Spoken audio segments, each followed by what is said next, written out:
बंदो गुरुपद कंज कृपा सिंधु नरड़ोप हरि महामोह तुम पुंज जासु बचन रवि करनी करा धन्य धन्य सतगुरु सुखदा महिमा कही न जाए। जो कुछ कहूँ तुम्हारी कृपा मोते कछु न बसाय। जो कुछ कहो तुम्हारी कृपा मोते कछु न बसाय। और व्यक्त रूप में प्रातः स्मरणीय अनंत श्री विभूषित परम पूज्यपाद सद्गुरु महाराज के चरणों में कोटि कोटि नमन। विशिष्ट गुरुजन उपस्थित सत्संग प्रेम महानुभावों, माताओं बहनों,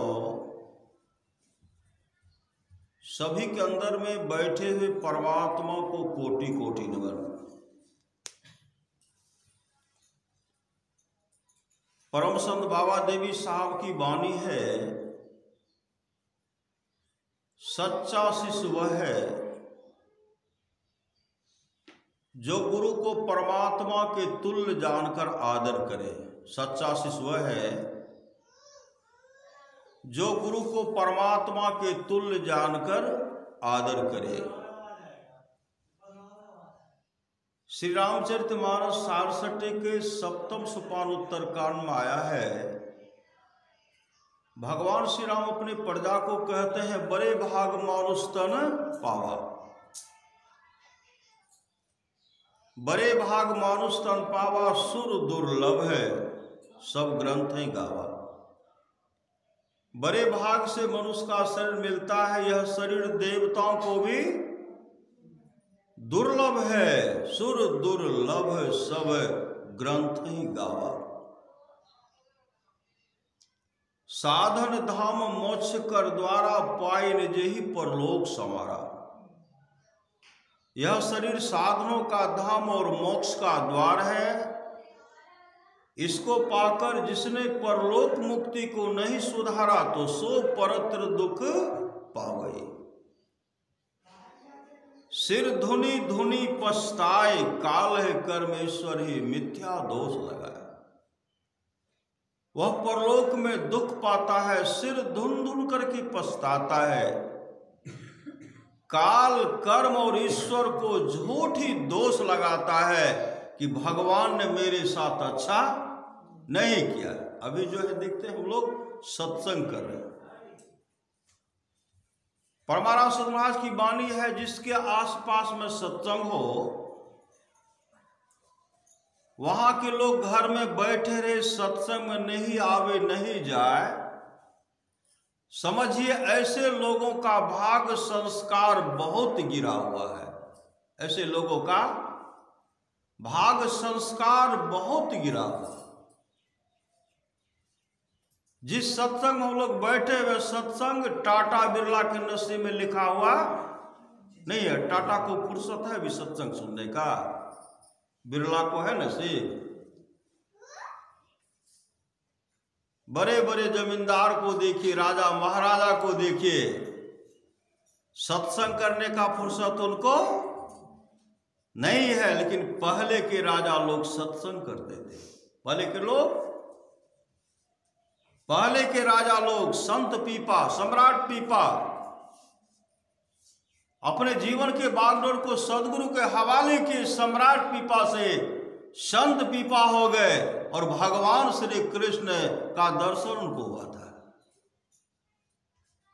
सम्राट अशोक, राजा भर्तृहरि, राजा अजय,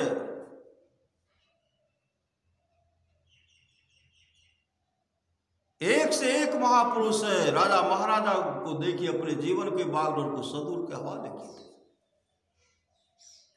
जो भगवान पुरुषोत्तम राम साक्षात परमात्मा थे, वे भी अपने जीवन के बागडोर को सदगुरु के हवाले किए थे। जो भगवान कृष्ण साक्षात परमात्मा थे, वे भी अपने जीवन के बागडोर को सदगुरु के हवाले किए। लेकिन हम लोग निश्चित होकर के बैठे नहीं बैठे हुए हैं। हम लोग टस से मस होने वाले, हम लोग टस से मस नहीं हो रहे। सत्संग करने से क्या होगा? काम करने के समय ये लोग सत्संग करते हैं, नहीं कहते हैं, बहुत कहते हैं। सब काम चौपट हो जाता है सत्संग के पीछे, बहुत लोग कहते हैं। कहते हैं जिसको जीवन में मिला सत्संग है, उसका हर घड़ी आनंद ही आनंद है। परमारास महाराज कहते हैं जो काम करने के लिए आए वह काम हम लोग नहीं कर रहे हैं। जो काम करने के लिए आए वह काम हम लोग नहीं कर रहे हैं। जिससे हम लोगों का जीवन इहलोक परलोक मंगलमय होगा, वह काम हम लोग नहीं कर रहे हैं। जहां रहना नहीं है वहां सारी व्यवस्था हम लोग करते हैं। श्री सद्गुरु, जहां रहना नहीं है वहां हम लोग सारी व्यवस्था करते हैं, सारी व्यवस्था। जहां रहना नहीं है, यहां रहे दादा परदादा ऊपर से जो भी कोई रहे, यहां सब चले गए। हम लोग रहेंगे? हम लोग भी नहीं रहेंगे। जगत चला जा रे, जगत चला जा, यहां कोई न रहेगा, यहां कोई रहने वाला नहीं है। गए राम लक्ष्मण भरत चारों भैया सब चले गए। गए बलराम कृष्ण कन्हैया, कोई रहने वाला नहीं है। जहां रहना नहीं वहां सारी व्यवस्था करते हैं, सजा रहे हैं। जहां जाना निश्चित है उस घर का पता नहीं है। संत महात्मा लोग कहते उस जहां जाना है, जहां से आए हैं उस घर का पता लगा लीजिए। अगर पता नहीं लगाए तो कहां ठहरिएगा? ठहरने का व्यवस्था चाहिए। मुसाफिर हूं यारो, नो घर है नो ठिकाना, बस यूं ही चलते जाना है, बस यूं ही चलते जाना। कब तक गोताला, कब तक भटकते रहेंगे? दुलनदास जी महाराज कहते प्राणी जपले तू सतनाम, अब की चूक माफ नहीं होगी। इस बार जो चूकेंगे माफ होने वाली नहीं है। कई युग बीत गया, कई युग बीत गया, आज से हम लोग संसार में है। इस मुश्किल में अद्भुत मूसा है कभी से घुसा, जब से यह संसार बनाया है तभी से घुसा। शरीर रूपी मुश्किल में जीवात्मा रूपी मूसा कब से कहा? जब से सृष्टि बनी है। कई बार सतयुग बीत गया, त्रेता युग बीत गया, द्वापर युग बीत गया, कलयुग बीत गया, कई बार बीत गया। हम लोग कभी इस गांव में, कभी इस गांव में, कभी इस देश में, कभी उस देश में नहीं होता है। शरीर से जीवात्मा निकलती है, दूसरा शरीर धारण कर लेते हैं। दूसरा शरीर धारण करने में, शरीर से जीवात्मा निकलने में बहुत कष्ट होती है। कहते हैं जन्म लेने और मृत्यु में बहुत, जन्म लेने और मृत्यु के समय बहुत कष्ट होता है। कहते हैं आने जाने में जो कष्ट होता है उसको समाप्त कर दीजिए। जन्म लेना मरना आवागमन सम दुख दुजा है नहीं जग में कोई, इसके निवारण के लिए प्रभु भक्ति करनी चाहिए। इससे छुटकारा चाहते हैं, प्रभु भक्ति कीजिए, परमात्मा की भक्ति कीजिए। आप लोग जानते होंगे स्वामी विवेकानंद, उनका बचपन का नाम था नरेंद्र। जब उनके पिताजी जीवित थे उनके घर में सारी व्यवस्था थी, किसी चीज की कमी नहीं थी। जब पिताजी संसार चल बसे, घर का बोझ सब नरेंद्र पर पड़ गया। नरेंद्र व्यवस्था में लगे हुए हैं, इधर व्यवस्था उधर व्यवस्था करते हैं, सदगुरु के पास भी चले जाते हैं। और आए नरेंद्र, जब घर आए, भाई बहन खा रहे थे, थाली को कभी उधर फेंकते थे, कोई इधर फेंकते थे, इधर उधर फेंकते थे। नरेंद्र की मां कहने लगी, कमाने वाला एक है, खाने वाले कई हो। इस तरह जो थाली को फेंक दो, नरेंद्र देखेगा कितना बड़ा दुख होगा। जो है खा ले।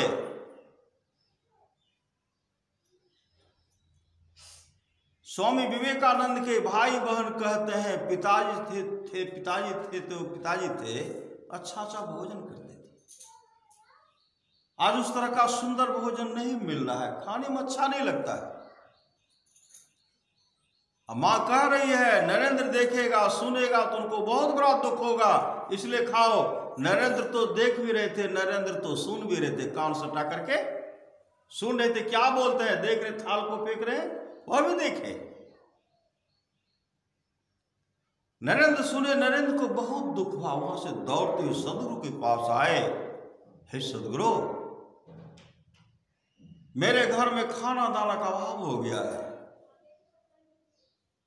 मेरे भाई भूखे रहते, बहन भूखी रहती, मां भूखी रहती है, मेरे घर का व्यवस्था कर दीजिए, मेरे घर का व्यवस्था कर दीजिए, मेरे घर के विपत्ति को दूर कर दीजिए, हे ठाकुर दूर कर दीजिए। रामकृष्ण परमहंस जी महाराज कहते, नरेंद्र यह बात तुम मुझसे कहते हो, मां से क्यों नहीं मांग लेते? मां से मांगो, मां से जो मांगोगे मां देगी, मां देंगी, मां से मांगो। नरेंद्र कहते मांगने के लिए जाता हूं, मां के पास जाता हूं कि मांगूंगा, लेकिन भूल जाता हूं, मैं भूल जाता हूं। उसी समय नरेंद्र वापस आए। नरेंद्र को कहीं जाना था, कलकत्ता शहर में सत्संग हो रहा था। कलकत्ता शहर में इस तरह हम लोग बैठे हुए हैं और सत्संग, बहुत बहुत बड़े बड़े सेठ साहूकार जमींदार सब बैठे हुए थे। श्री सदगुरु उस सत्संग में बहुत बड़े सेठ साहूकार जमींदार सब बैठे हुए थे। रामकृष्ण परमहंस जी महाराज कहते हैं नरेंद्र की घर की स्थिति बहुत दयनीय हो गई, उनको घर में खाना दाना का अभाव हो गया, आप लोग मदद कीजिए। नरेंद्र के घर के विपत्ति को दूर करना, आप लोग मदद कीजिए, सदगुरु कह रहे हैं। लेकिन किसी का हृदय नहीं पसीजा। श्री सदगुरु, किसी का हृदय नहीं पसीजा कि सदगुरु कह रहे देना चाहिए, कोई आगे नहीं बढ़े। सत्संग समाप्त हो गया। स्वामी विवेकानंद तो सत्संग में थे नहीं, दूसरे जगह चले गए।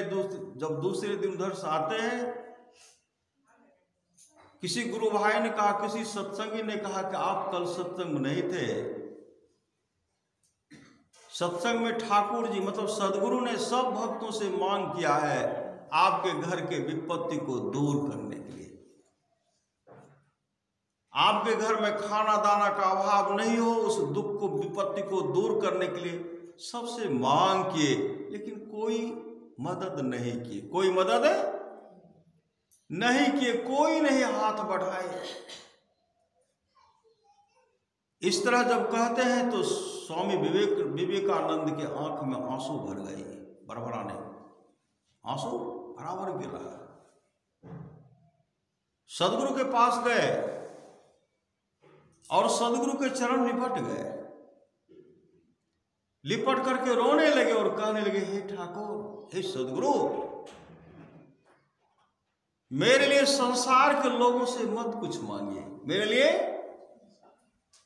मेरे लिए संसार के लोगों से मत कुछ मांगिए, मत मांगिए। रामकृष्ण परमहंस जी महाराज कहते, नरेंद्र तुम क्या बोल रहे हो? तुम्हारे घर के विपत्ति को दूर करने के लिए, तुम्हारे घर के दुख को दूर करने के लिए कलकत्ता शहर के गली गली में कटोरा लेकर के भीख मांगना पड़ेगा, तो मैं तुम्हारे लिए मांगूंगा। कितने बड़े सामर्थ्यवान सदगुरु होते हैं, मैं तुम्हारे लिए मांगूंगा। नरेंद्र रो रहे हैं, चरण पकड़ के रो रहे हैं, कहते हैं, हे सदगुरु, मेरे लिए संसार के लोगों से मत कुछ मांगिए, मेरे लिए संसार के लोगों से मत कुछ मांगिए। उसी समय जब कह रहे मेरे लिए कुछ मत मांगिए, उसी समय रामकृष्ण परमहंस जी महाराज कहते, नरेंद्र तुम क्या बोल रहे हो? तुम्हारे घर के दूर को विपत्ति को दूर करने के लिए कलकत्ता शहर के गली गली में कटोरा लेकर के भीख मांगना पड़ेगा, तो भीख मांगूंगा, तेरे जैसे शिष्यों के लिए मांगूंगा। नरेंद्र रो रहे कि मेरे लिए मत मांगिए, हे ठाकुर मत मांगिए। इतने समर्पित तो हो गए रामकृष्ण परमहंस जी महाराज, हृदय से लगाते हुए कहते, जाओ नरेंद्र जाओ, आज से तुम्हारे घर में खाना दाना का अभाव नहीं होगा, तुम्हारे घर में खाना दाना का अभाव नहीं होगा। नरेंद्र पुनः कहते हैं, हे ठाकुर मेरे लिए मत मांगिए, मेरे लिए मांगना ही है तो मां से मोक्ष मांग लीजिए, मां से मोक्ष मांग लीजिए, मोक्ष। श्री सदगुरु, मेरे लिए मांगना है तो मां से मोक्ष मांग लीजिए। उसी समय रामकृष्ण परमहंस जी महाराज कहते, जाओ नरेंद्र जरा जाओ, तुम्हारे घर में खाना दाना का अभाव नहीं होगा, तुम मोक्ष को प्राप्त करोगे, मोक्ष को प्राप्त करोगे, मोक्ष को प्राप्त करोगे।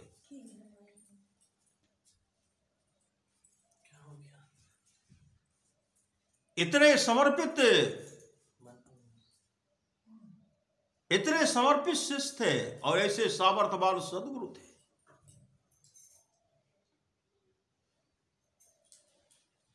आप लोग जानते होंगे, स्वामी विवेकानंद अमेरिका के शिकागो शहर गए थे। विद्वानों की टोली को देख करके नरेंद्र भयभीत हो गए, कांपने लगे। यह तो विद्वानों की टोली है, मैं इसे क्या उपदेश करूं? श्री सदगुरु, क्या उपदेश करूं? श्री सदगुरु, मैं इसे क्या उपदेश करूं? और उसी समय स्वामी विवेकानंद को बुलाते हैं कि आप आकर के उपदेश स्थान ग्रहण कीजिए, उपदेश कीजिए।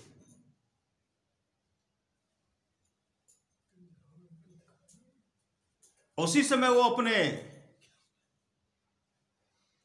इष्ट को स्मरण करते, अपने गुरु को याद करते हैं और सामने सदगुरु प्रकट हो जाते। सदगुरु का दर्शन को होता है। हर रोए में सदगुरु का दर्शन हो रहा है और कहते नरेंद्र जाओ,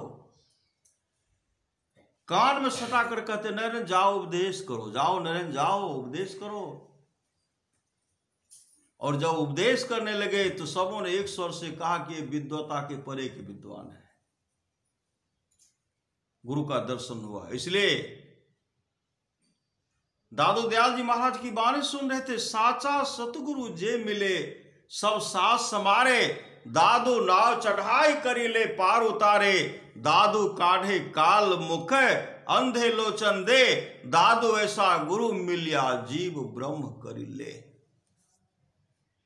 सच्चा सदगुरु मिल जाता तो जीव ब्रह्म स्वरूप हो जाते हैं, परमात्मा बन जाते हैं। परमारास राज की वाणी है, गुरु सतगुरु समहित नहीं को, निस्दिन करिए सेव है, तन मन आत्म रक्षक है गुरु, गुरु हिक नामिक लेव है, मात होते बढ़े छोह कर नित, पितहु तधिक भलाई है, कुल मालिक होते बड़ी कृपा धारे, गुरु सम नाहि सहाय है, तन मन आत्म पद पर बारिये, गुरु हित परतर नाइये, निज दिन चरण शरण में रहिए, और न आन उपाय है, जौ गुरु कृपा तनि विचारे, मिटे कल्पना सोगे, गुरु सम दाता साहिब नाही, गुरु गुरु जपिए लोग है, गुरु तजी और न चित्त बसाइए, गुरु गुरु गुरु गुरु नित्य है, जपत रहिए मैं ही कर जोरी, गुरु चरणन धरि चित्त है।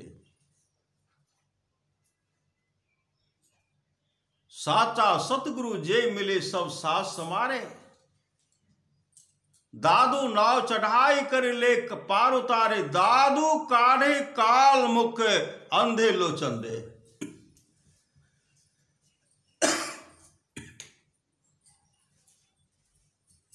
आप लोग जानते होंगे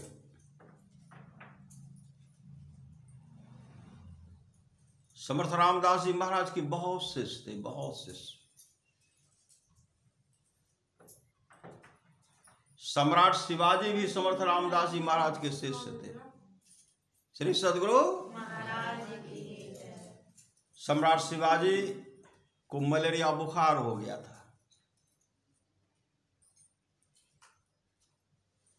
कई कंबल रजाई, श्री सदगुरु कई कंबल रजाई ऊपर से दे दिए हैं, फिर भी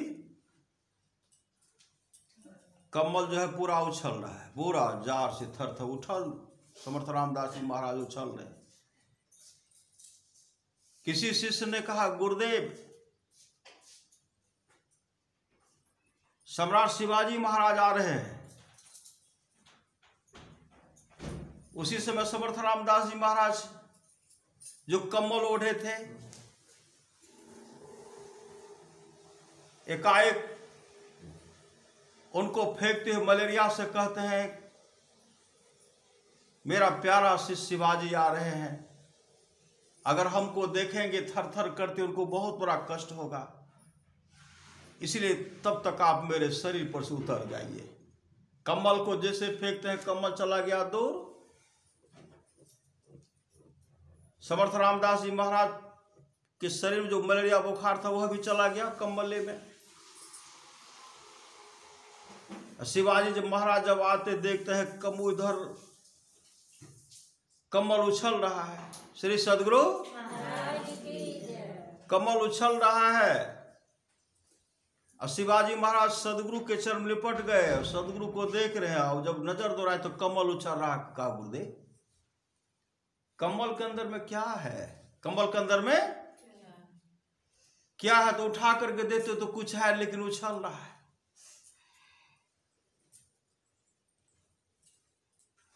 शिवाजी महाराज कहते, गुरुदेव कम्बल क्यों उछल रहा है? समर्थ रामदास जी महाराज मुस्कुराने लगे, कहा, शिवा मुझे मलेरिया बीमार हो, मलेरिया ज्वर से पीड़ित था। मैंने ही मलेरिया को कहा तब तक मेरे सर से उतर जाओ, क्योंकि मेरा प्यारा शिवाजी आ रहा है। इतने बड़े सामर्थ्यवान सदगुरु होते, इतने बड़े सामर्थ्यवान सदगुरु। रोग का भोग भोग लेने में ही अच्छा है। साल में अगर एक बार बीमारी आती है, बुखार, अगर एक बार किसी को बुखार लग गया तो समझिए 1 वर्ष का पाप जो है उसे समाप्त हो जाता है। 1 वर्ष का पाप। धीरे धीरे रोग, ये दर्द वो दर्द सब पापे कट रहा है। श्री सदगुरु नरक में जाकर के दुख नहीं भोगना पड़ेगा। एक दिन आया बुखार, कितना दल फौज के साथ नहीं होता है, पूरा परेशान कर देता है। एक दिन का बुखार 1 साल का पाप घट जाता है, पाप को लेके चला जाता है। अगर सत्संग करते रहेंगे तो पाप का मुख कभी देखना पड़ेगा। करिए नित सत्संग को बाधा सकल मिटा, यह अवसर फिर ना मिले दुर्लभ नर्तन पाए। दादू काढ़े काल मुख, काल के मुख से भी दूर करने वाले सामर्थ्यवान सदगुरु होते हैं। समर्थ रामदास जी महाराज जब भोजन करते थे, भोजन के बाद पान खाते थे। पान, दांत नहीं था, यानी कुछ जर्दा देते थे, पान चूना खाते थे।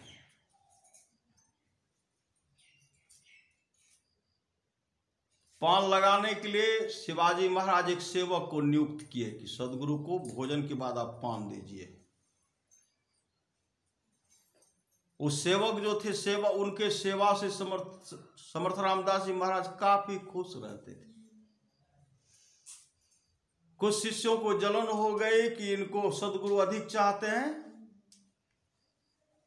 तो पान कूटने वाला जो बट्टा बर्तन दिया था उसी में कूट करके देते थे। उनके पनबट्टा को चुरा लिए, और चुरा लिए तो जब पान, भोजन के बाद पान मांगेंगे तो पान कहां से देंगे? पनबट्टा चुरा लिए, जब भोजन दिया पनबट्टा खोज रहे, पान कूटने वाला बर्तन खोज रहे, तो है ही नहीं। समर्थ रामदास जी महाराज को दांत नहीं था, अधिक चूना होने के बाद जी काल कट जाता था। वह शिष्य को मन में क्या हो रहा फोड़ा क्या कि मुंह में लेकर के दांत से चबाने लगे। चबाने के बाद सदगुरु हाथ धोते हैं और उनको दिए पान निकाल करके मुंह से, वह चौ के साथ खा रहे। क्या गुरुदेव नहीं जानते थे? क्या जानते थे। इतने बड़े दयालु होते हैं सामर्थ्यवान सदगुरु, पान चबला रहे हैं। अब फिर चबा के दिए, फिर खा लिए। कई दिन इस तरह चल रहा था। जो पनबट्टा चुराए थे उनके मन हुआ तो पनबट्टा तो हम चुरा, लेकिन देता है कहां से? पानी कूट देता है, पूरा कहां से देता है? भोजन कर ही रहे थे, उसी समय आए कि चबा रहा है। हाथ धोए, जाकर के निकाल करके मुंह से दिए। वह क्या कि शिवाजी महाराज को खबर करते, महाराज आप जो सेवक सदगुरु की सेवा के लिए नियुक्त किए, वह तो अपने मुख से दांत से चबा करके पान देता है। शिवाजी महाराज का तो खून खौल उठा। कहा कौन है वह शिष्य जो इस तरह का दुस्साहस कर रहा है, सदगुरु को झूठा देता है? मैं भोजनोपरांत आ रहा हूं। कब भोजन दे रहे हो? कहा मुख समय में। कहा मैं आ रहा हूं। भोजनोपरांत वो भोजन कर ही रहे थे, उसी समय सदगुरु शिवाजी महाराज पहुंच गए। सदगुरु भोजन कर रहे हैं, शिवाजी महाराज पहुंचे। पहुंचने के बाद जब हाथ धोए तो यह जाकर के पान उनके हाथ में, गुरुदेव को पान थमाए, गुरुदेव खाए। फिर दूसरा चबा रहा था। जैसे गुरुदेव पहले चबा ले लिए, खाए, और दूसरा जो चबा रहा था, उसी समय शिवाजी महाराज कहते हैं, जिस बर्तन में तुम पान कूटे हो उस पनबट्टा हाजिर करो। पनबट्टा हाजिर करो। पनबट्टा कहां से लाते? उसी समय आए, सदगुरु के बगल में खड़े हो गए। शिवाजी महाराज सामने हैं, सदगुरु के बगल में, सदगुरु महाराज के बगल में खड़े हैं, हाथ में तलवार है। जैसे कहते पान कूटने वाला बर्तन हाजिर करो, उसी समय अपने गले पर तलवार का प्रहार करते अपने गले को काट लिए, अपने से काट लिए। सिर कटने के बाद उन्हीं के हाथ में आता है, हाथ सहित सिर जो है, सिर सहित सदगुरु के सिर जो है सदगुरु महाराज के गोद में गिर जाता है। अपने धराम नीचे गिर गए। सदगुरु महाराज के गोद में जो उनका शिष्य का सिर है, उसी समय समर्थ रामदास जी महाराज उनके मुख से पान निकाल करके अपने मुख में डाल लिए शिवाजी महाराज के सामने। इस प्रेम को देख करके शिवाजी महाराज को बहुत बड़ा कष्ट हुआ। मैंने गुरु और शिष्य के संबंध को परख नहीं पाया। संसार की नजर में झूठा था, लेकिन सदगुरु की नजर में झूठा नहीं था। ऐसे सदगुरु और शिष्य के प्रेम को मैंने तोड़ा। पश्चाताप करने लगे। उसी समय समर्थ रामदास जी महाराज उठते हैं। धड़ तो नीचे पड़ा हुआ था, सिर गोद में था, वो लिए धड़ और सर को जोड़ते हैं। धड़ और सर को जैसे जोड़ते हैं, सदगुरु कहते उठो। वह उठ करके सदगुरु के चरण में दादू काढ़े काल मुख अंधे लोचन दे। संत महात्मा लोग कहते अपने जीवन के बागडोर को सदगुरु के हवाले कीजिए। शब्द धातु का काया पिंजरा तामाही जुगत बिनु सुवा। सदगुरु मिले तुवरे बाबू। अगर बाबू को सच्चा सदगुरु मिल गया तब तो बाबू का उद्धार है, नहीं तो परलय हुआ, नहीं तो परलय हुआ। आप लोग जानते होंगे गुरु गोरखनाथ जी महाराज। गुरु गोरखनाथ जी महाराज के गुरु कौन थे? मत्स्येंद्र नाथ जी महाराज। टहलते हुए आए, आश्रम गए। रात्रि बहुत अधिक रात्रि हो गए। आश्रम में कोई व्यवस्था भोजन का नहीं था। गुरु सदगुरु परीक्षा लेते हैं। मत्स्येंद्र नाथ जी महाराज कहते गोरख जोरों की भूख लगी, आश्रम में कुछ है। वहां का नियम था कि आश्रम कुछ रखते थे, भिक्षाटन करके खाते थे। जोरों की भूख लगी है, कोई व्यवस्था है? गोरखनाथ जी महाराज आश्रम से निकलते हैं, गांव की ओर नजर दौड़ाते हैं तो गांव में प्रकाश हो रहा था। अंधेरी रात थी, गांव में प्रकाश हो रहा था। गोरखनाथ जी महाराज के वाक्य लगता है कोई भोज भंडारा होगा। वहां गए तो एक बहन दरवाजे पर खड़ी थी। गोरखनाथ जी टेर लगाते हैं, मेरे सदगुरु के लिए कुछ भोजन दे दीजिए, अगर भोजन है तो। मेरे सदगुरु को जोरों की भूख लगी है।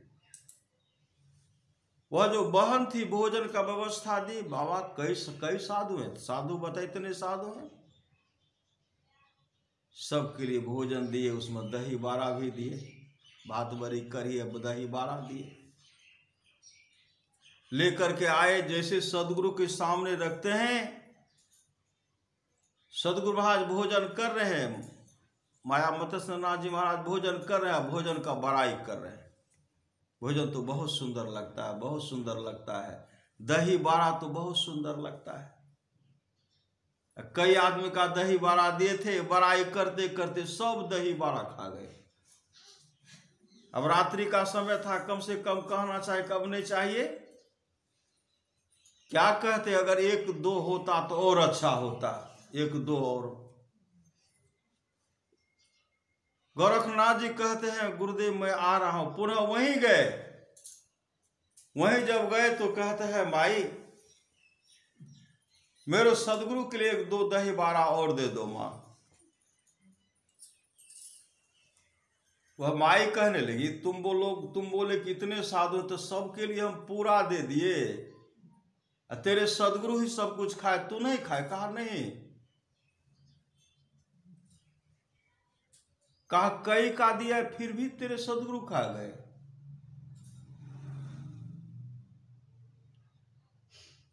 कटु शब्द का प्रयोग कर दिए। कटु शब्द का प्रहार करते हैं। कहते माई मेरे लिए नहीं, मेरे सदगुरु के लिए एक दो दही बारा दे। उसके बदले में आप जो मांगेंगे मैं सब दे दूंगा। वह माई कहने लगी देखो एक आंख का डिम निकाल देना पड़ेगा। कहा दे दूंगा।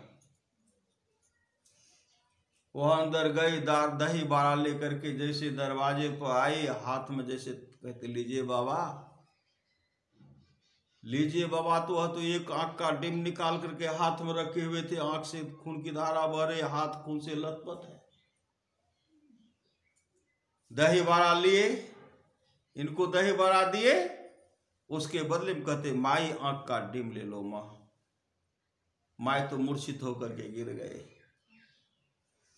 होश आया, घर भागे। घर भागने के बाद गोरखनाथ जी महाराज खड़े, माई आंख का डिम तो ले लो। घर से वह माई बोल रही है, साधु बाबा मैं अपने कहे पर बहुत पश्चाताप कर रही हूं, मुझे आंख का डिम नहीं चाहिए, आप जाइए, मुझे आंख का डिम नहीं चाहिए, आप जाइए साधु बाबा जाइए।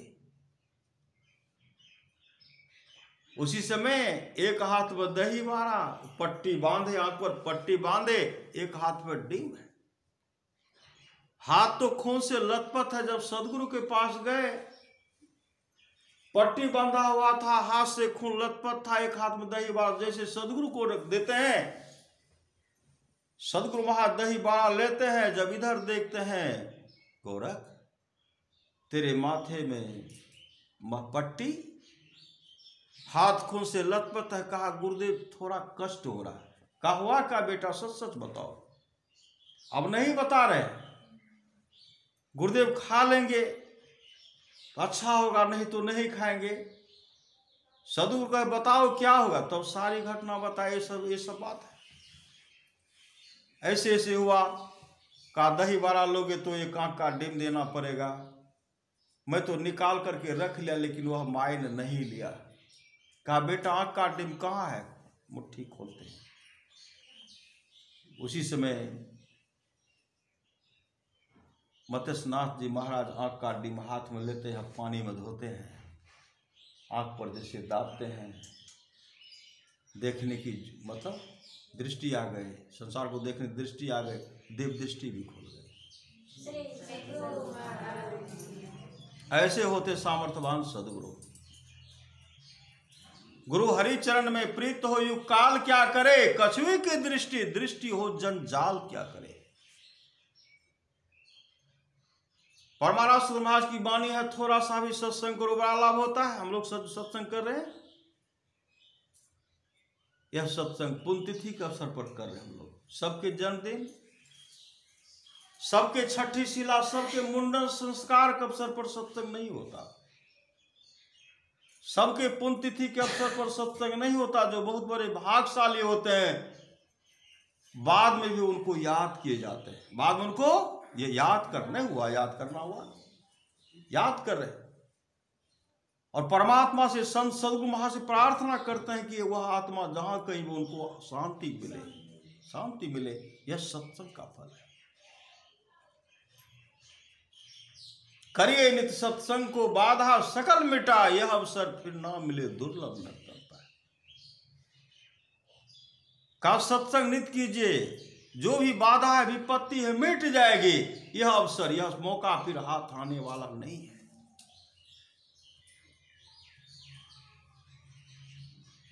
कितना भी सुंदर सुडोल शरीर हो, शरीर से जीवात्मा एक न एक दिन निकलेगी,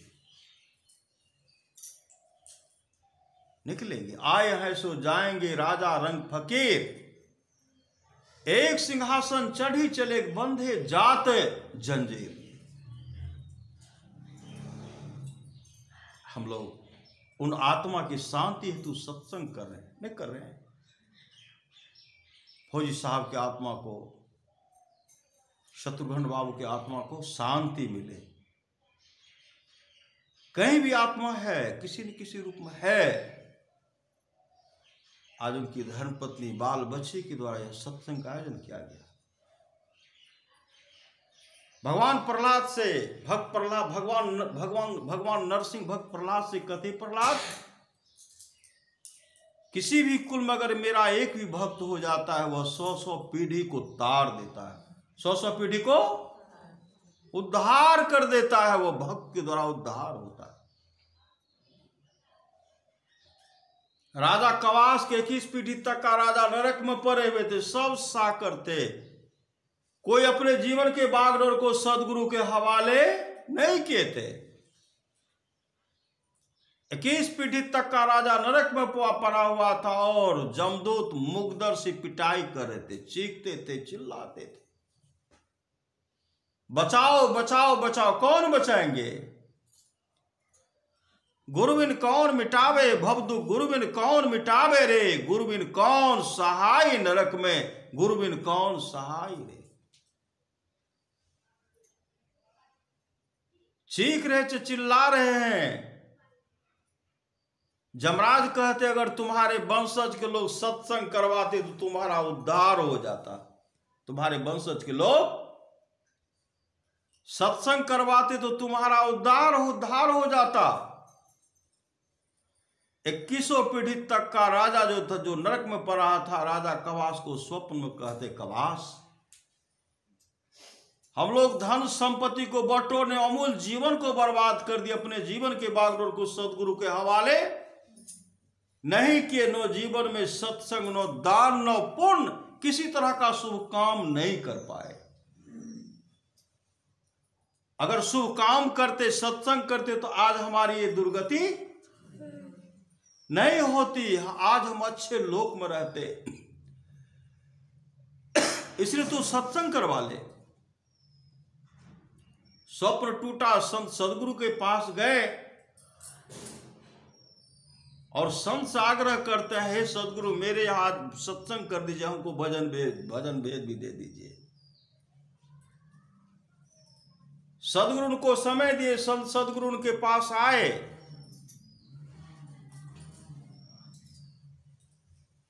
संत सदगुरु उसके पास आए। जब संत सदगुरु के उनके पास आए तो राजा कवास क्या कर रहे थे? राजा कवास फूल तोड़ रहे थे, फूल भजन भेद लेने के लिए फूल तोड़ रहे थे। सुबह में भजन भेद लेते, अपराह्न कालीन में सत्संग करते।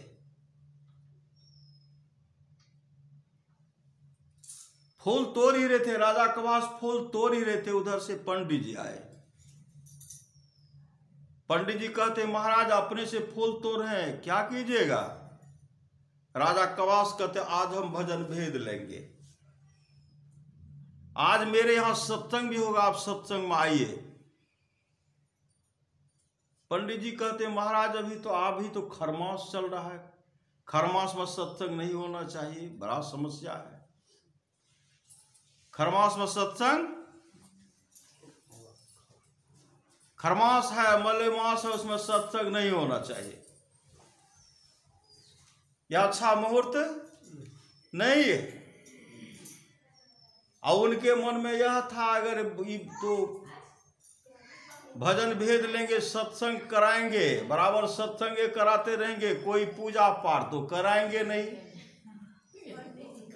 किसी तरह का दान पुण्य तो मिलेगा नहीं।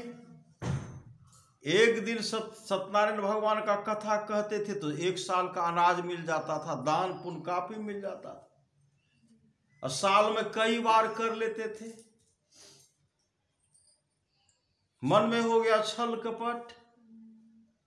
कहते, महाराज खरमास चल रहा, मत लीजिए, बड़ा अशुभ समय है।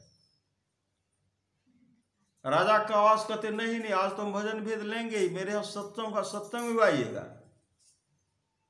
पंडित जी गए घर, अपने पंडिताइन से कहने लगे, अब तो आज तो राजा कवास भजन भेद ले रहे, सत्संग कराएंगे, अब तो उनके यहाँ कोई कथा नहीं होगा, हम लोगों का रोजी रोटी बंद हो जाएगा।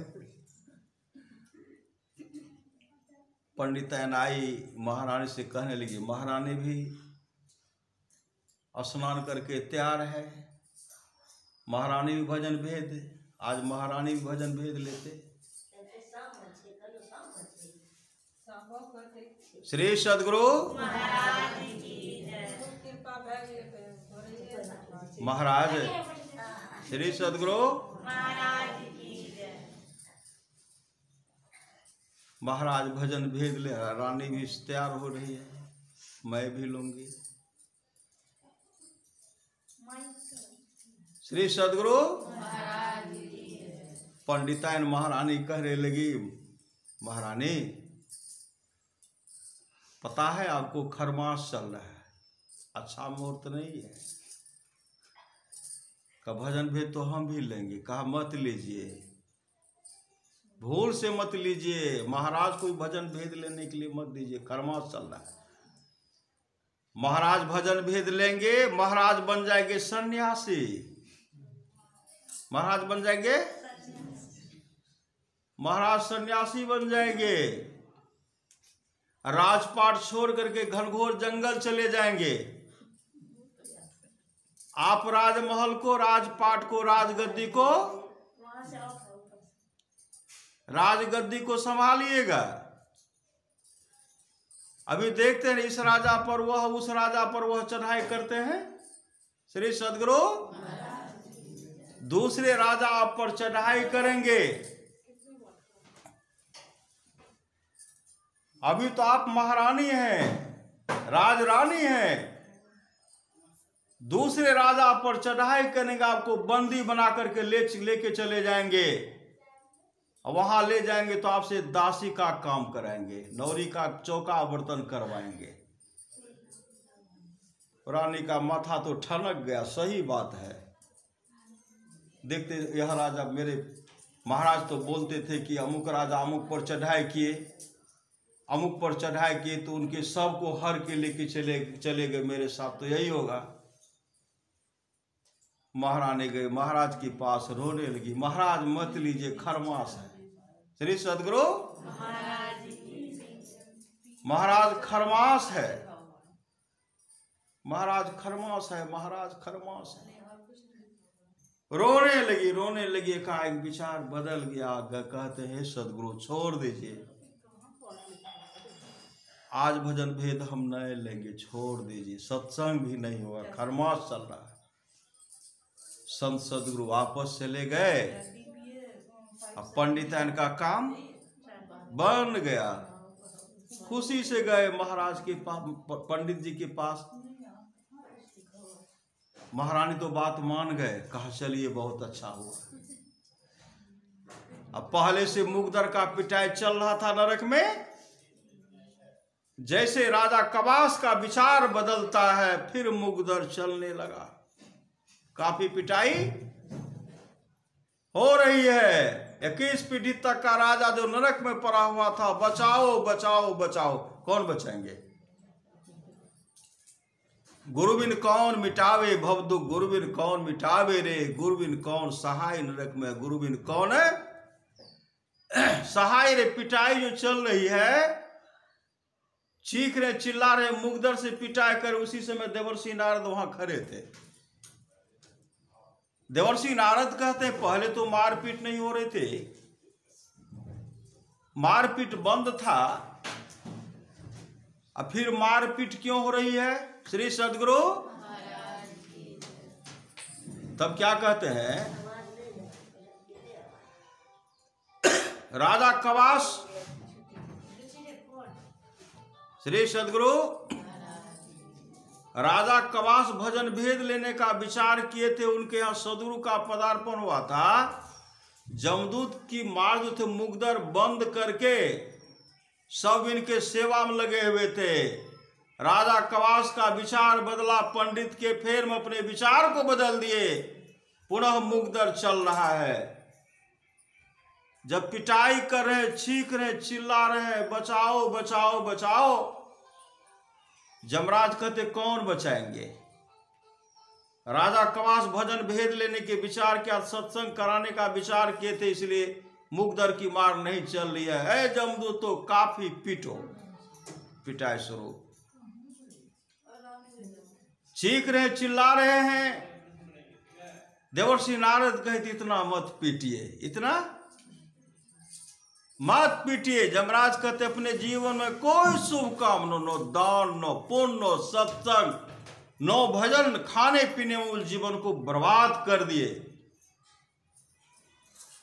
इसके वंशज के लोग सत्संग करवाते, इसका उद्धार हो जाता। श्री सद्गुरु इसके वंशज के लोग सत्संग करवाते, इनका उद्धार हो जाता। 21 पीढ़ी तक का राजा जो नरक में पड़ा हुआ था, देवर्षि नारद से कहते हे देवर्षि,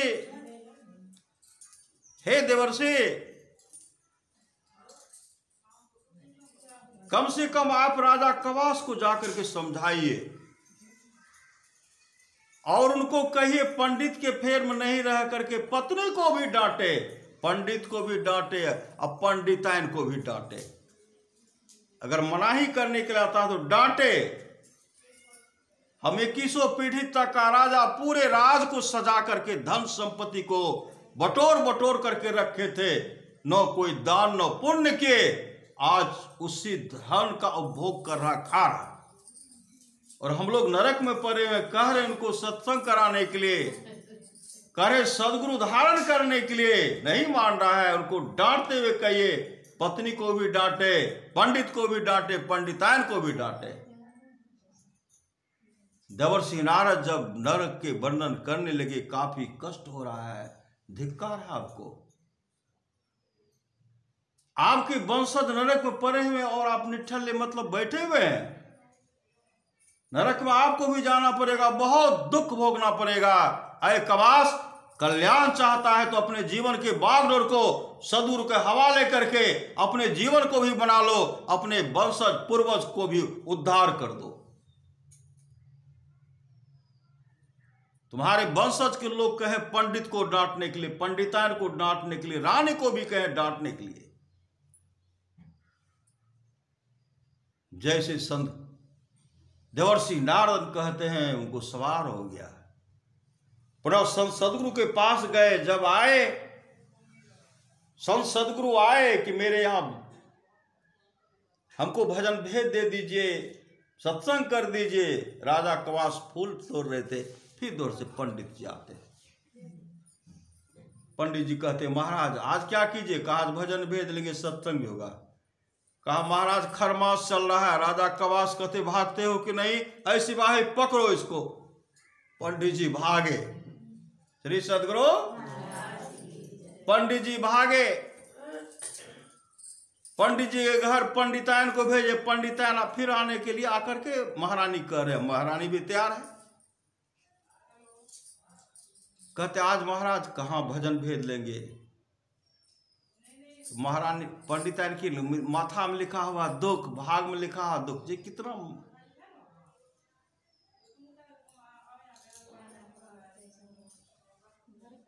कितना समझाते हैं। नगर भ्रमिय गुरु करे उपदेश बाहो से हो मन सुतल निश्चित। कई कई को मंत्रा समझाए थे, लिखा हुआ दुख, सुख कैसे होगा? तुम्हारी भाग गया फूट, ये दुख है, विपत्ति आने वाला है। उसी तरह वो समझा रहे, तुम्हारे भाग में लिखा हुआ दुख सुख कैसे होगा?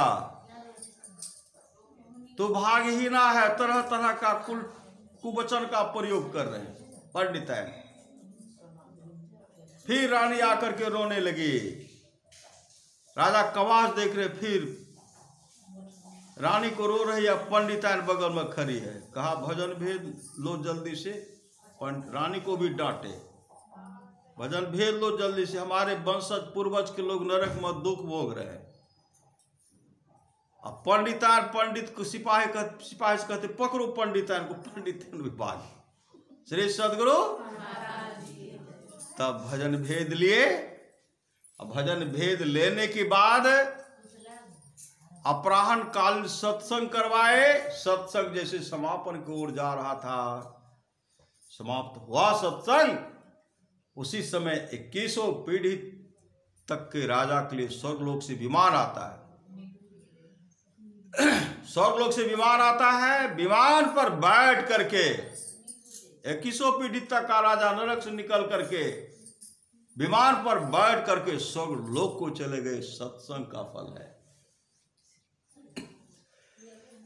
यह, सत्संग का फल है।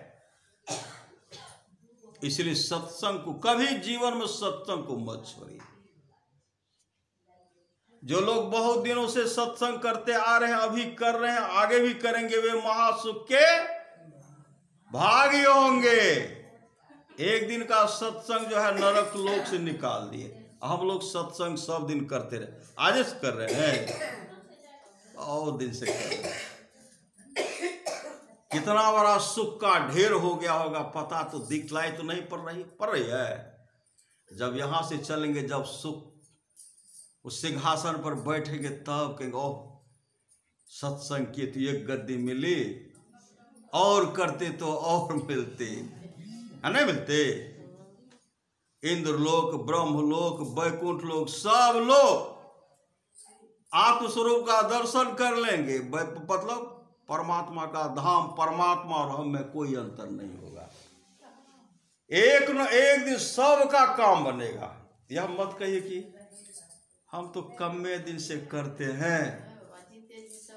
श्री सद्गुरु, घर में बहुत काम धंधा करना पड़ता है, मेरा काम कैसे होगा? उसका काम जल्दी बन जाएगा। श्री सद्गुरु, उसका काम जल्दी बनेगा, क्योंकि हर उसमें उनका पुकार है। काम करे छिए, सत्संग भै रहल छै, मालिक साहब कहे छे कि नहीं सत्संग में मत जाओ, है? जैसे मालिक कहते सत्संग मत जाओ, और सत्संग से लगाव उनका हो जाता है। चल जेती है नहीं, कहे छे नहीं जाए तो केना करबे? रोटी बना रहे, भात बना रहे, ध्यान है सत्संगे पर। सूरत राखू जहां कृपा निधाना। सत्संग में लसंग लग गया, वो घर है, वहां घर है मतलब दूर है, और वहां से तार को जोड़ दिए सत्संग में, जीवन बनेगा। परमानंद महाराज ने कहा सबको एक साथ कैसे मरोगे? कोई आगे मरोगे, कोई पीछे मरोगे। मेरे संग रहने वाले अधोगति नहीं होते। मेरे संग रहने वाले की अधोगति नहीं होती। मैं बार बार आऊंगा, मैं बार बार आऊंगा, तब तक आऊंगा जब तक अपने सारे शिष्यों को मोक्ष नहीं दिला दूं। एक न एक दिन सबको मोक्ष धाम जाना है। जो सत्संग भजन करेंगे सब वैकुंठ लोक को चले जाएंगे, और जो सत्संग भजन नहीं करेंगे, एक तो अंधेरी कोठरी जामे दियो न बाती हो, बहिया पकड़ी जम ले चले कोई सत्संगी न साथियों। सब ब्रह्मा के खोपड़ी में लिटक चिपक जाएंगे जो नहीं करेंगे। कहा अब ब्रह्मा जी समाधि में रहेंगे, भूख प्यासे छटपट करेंगे, कुछ मिलेगा? नरक के कुंडे में डाल देंगे। परियो नरकवा के कुंड, कीड़ा तोरा काट लो। यहां जीव को कष्ट देंगे, सबको सताएंगे, तो वहां क्या मिलेगा? सुख मिलेगा। गीता स्वामी कहते ओ गंगाराम तेरा सुगना पिंजरा पुराना हो गया, तुम बैठा है खामोश तेरा साथी रवाना हो गया। मौत रूपी बिल्ली बैठी है तेरी ताक में, मूड तू पछताएगा मिल जाएगा जब तू राख में। ओ मुसाफिर कर तैयारी गाड़ी आने वाली है, तत्काल ही छूट जाएगी सीटी बजाने वाली है। मौत रूपी डाक गाड़ी, मौत रूपी डाक गाड़ी जिस्म आएगी। श्री सद्गुरु मौत रूपी डाक गाड़ी जिस्म आएगी, कहे गीतानंद यहां की सारी संपत्ति यहीं रह जाएगी।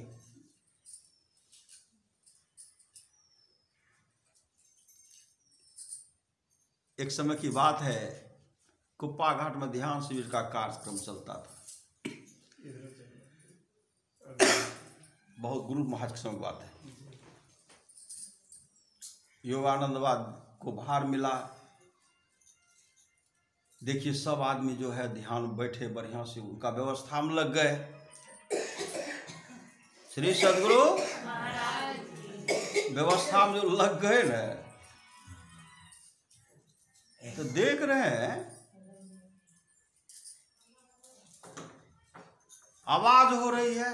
आवाज श्री सद्गुरु जिससे कहीं गप होता तो किवाड़ को भी बंद कर देते हैं, होता है। श्री सद्गुरु तो कुप्पा घाट में क्या किया, ऐसे दो माई आपस में जो बात कर रहे थे, ऐसे पर्दा ले लिए, ऐसे घूंघट ऐसे ऐसे ले करके,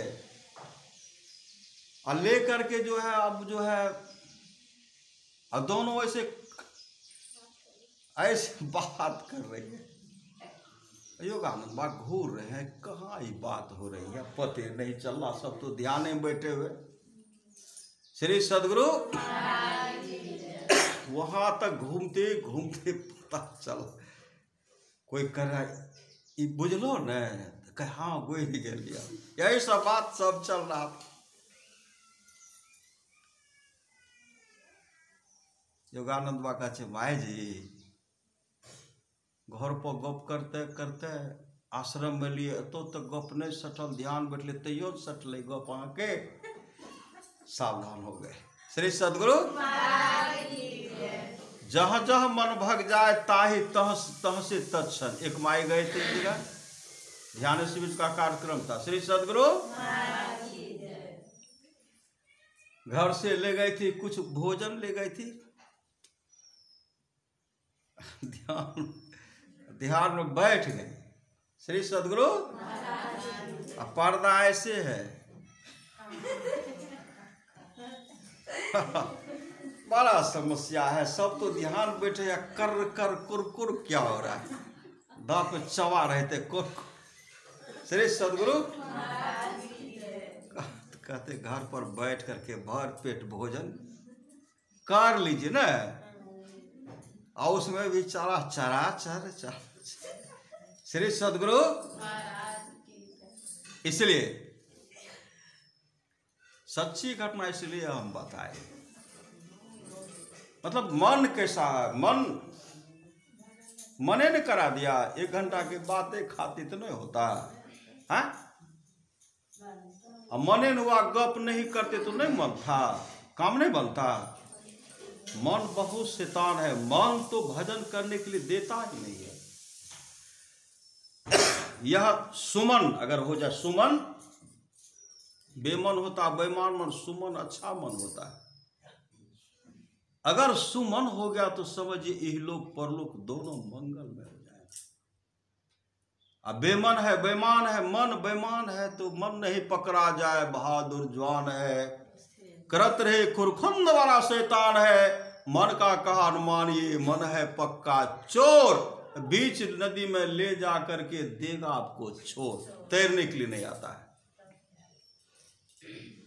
राजा बिंबिसार के एक माली था जिसका नाम था सुमन माली।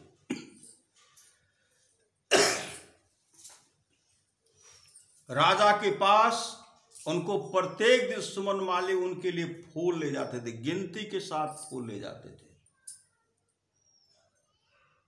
8 नाले फूल ले जाते थे। उसके बदले में राजा क्या करते थे, उनको प्रत्येक दिन 8 कारसापन देते थे, 8 कारसापन। भगवान बुद्ध एक दिन फूल लेकर के आ रहे थे, वह सुमन माली, रास्ते में भगवान बुद्ध का दर्शन हो गया।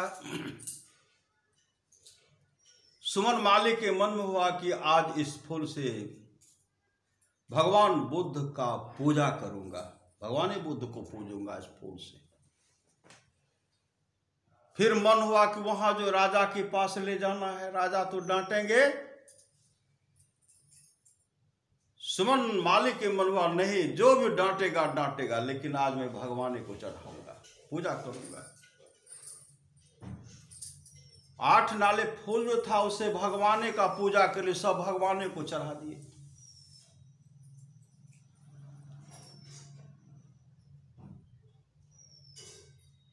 फूल कम फूल लेके गए, वहां कम फूल लेके गए।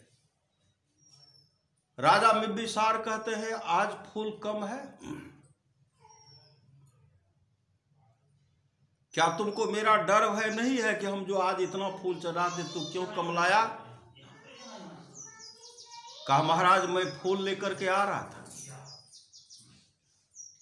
जब मैंने भगवान बुद्ध को देखा तो मेरे मन में हुआ कि आज इस फूल से पूजा भगवान बुद्ध का करूंगा। मेरे मन में कोई डर, कोई भय, कोई चिंता नहीं, हमको रब आप दंड देंगे, कुछ देंगे, इसकी चिंता मुझे नहीं लगी। इसलिए मेरा मन कहा, मेरा पवित्र मन कहा कि तू भगवान बुद्ध का पूजा कर ले। इसलिए मैं पूजा में लग गया, मैं उस फूल से पूजा किया हूं। राजा बिंबिसार भी तो भगवान बुद्ध के शिष्य थे ना। राजा बिंबिसार के मन हुआ कि आज सुमन का इतना मन पवित्र हो गया, मेरा कोई डर भर नहीं, सदगुरु के प्रति इतने समर्पित हो गए, सब नाले सब फूल भगवान को चढ़ा दिए।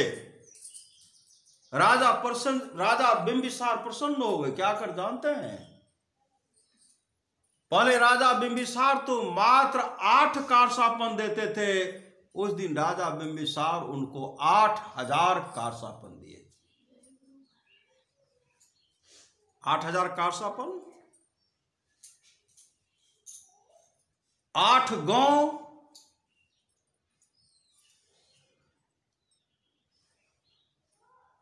कई गाय, 8-8 हजार कई चीज दी। 8 गांव,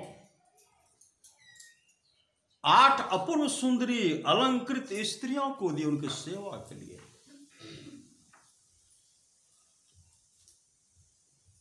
साधु की सेवा से ये फल होता है, ये फल होता है।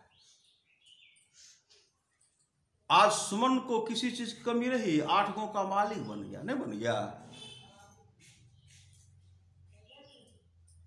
8 गाय, 8 हाथी है, किसी चीज की कमी नहीं उसका जीवन। और इतने भगवत भजन में सदगुरु के प्रति इतने समर्पित हो गए, सुमन माली अपने जीवन को मंगलमय बना लिए। यह सत्संग का फल है। तो हमारे प्रसून जी अपने पिताजी के पुण्यतिथि के अवसर पर, प्रसून जी की माता जी अपने पति के पुण्यतिथि के अवसर पर जो सत्संग करवाए, इनका पूरा फल इनको मिलेंगे, पूरा फल। आप तमाम आए सत्संग, आपका भी जीवन मंगलमय होगा। कहते थोड़ा सा भी सत्संग करो, बड़ा लाभ होता है। जितना लाभ की बहुत धन के मिलने, बहुत विद्या के पढ़ने से होता है, उतना लाभ सत्संग से होता है। नित्य नियमित ढंग से सत्संग करो, सत्संग से खाली कोई मत रहो। अभी अमृत की वर्षा हुई, अध्यात्म ग्रंथ का सार ज्ञान कह दिया। जिसको याद रहा उसको अमृत मिला, जिसको याद नहीं रहा उसने अमृत को खो दिया। बोलिए प्रेम से श्री सद्गुरु महाराज की जय। पुनः अपराह्न कालीन सत्संग होगा, उस सत्संग में आप लोग सादर आमंत्रित हैं। 2 बजे से पहले न 2 बजे, ठीक से माता श्री सद्गुरु। 2 बजे से प्रारंभ होगा भजन, आप लोग भी भजन गाइएगा। अभी तो हम ही गाए श्री सद्गुरु।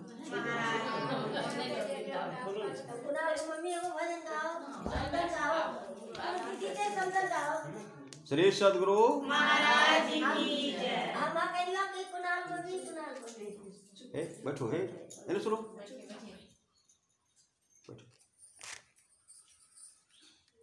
माता जी का नहीं, परसों माता जी कहाँ से बोला सबको बोलो, सब बच्चा के आइए, बैठिए, आइए इधर आइए, आगे आइए, आइए, बुलाइए सब। ठीक करवाने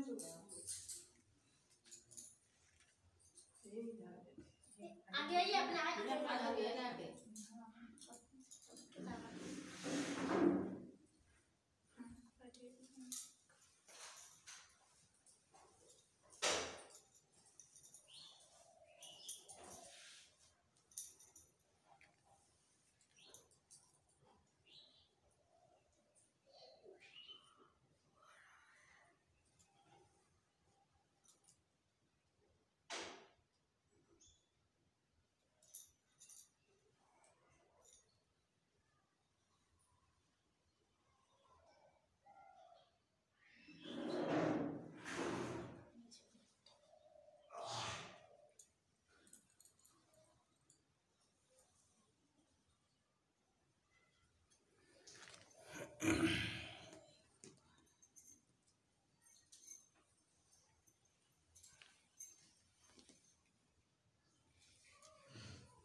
श्री सद्गुरु महाराज की जय। श्री सद्गुरु महाराज।